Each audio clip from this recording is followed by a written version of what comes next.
మేషరాశి వారు మరొక 2 రోజుల్లో అతి పెద్ద సమస్యల్లో చిక్కుకుపోబోతూ ఉన్నారు. మీరు వింటుంది అక్షరాల వాస్తవమే. ఎందుకంటే సమస్య ఎప్పుడు ఎటువైపు నుంచి దాడి చేస్తుందో ఎవరికి ఎరుక చెప్పండి. తృతీయ స్థానంలో చంద్రుని యొక్క ప్రభావం వీరికి ఇందులకు కారణము. దీర్ఘకాలికమైన పెట్టుబడులతో లాభాలు పొందుకుంటారు. మీ పిల్లల అవసరాలు మీరు చూడడం ముఖ్యమే. ఒంటరిగా ఉండి ఏ తోడు లేకపోవడంతో చిరునవ్వుకు అర్థముండదు. ఒంటరిగా కాకుండా నలుగురితో కలిసి ప్రయత్నం చేయండి. ఒంటరితనం దూరం చేసుకోండి. ఏ నిర్ణయమైనా కుటుంబంతో చెప్పండి. మరొక 2 రోజుల్లో కొన్ని నిర్ణయాలు కొలిక్కి వస్తాయి. అనవసరమైన విషయాలు మీరు పట్టించుకుంటూ అవసరాలు పక్కన పెడితే నిరాశకు గురి చేసే సమయం. భార్యాభర్తల సంబంధం విషయంలో కూడా ఇరుగు పొరుగు పాత్ర కీలకం కాబోతుంది. మిమ్మల్ని కనిపెట్టుకుని కొంతమంది చూస్తూ కూర్చున్నారు.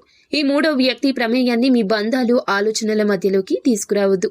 నిత్యం దేవి ఖడ్గమాల స్తోత్రం పారాయణం చేయండి. మీకు ఇంకా ఇతరత్ర ఎటువంటి సమస్యలు, సంతాన సమస్యలు, భార్యాభర్తల సమస్యలు, స్త్రీ పురుష వశీకరణం కూడా చేయగలరు మా గురువు గారు. 3 రోజుల్లో పరిష్కారం లభించును. నమ్మకంతో సంప్రదించండి.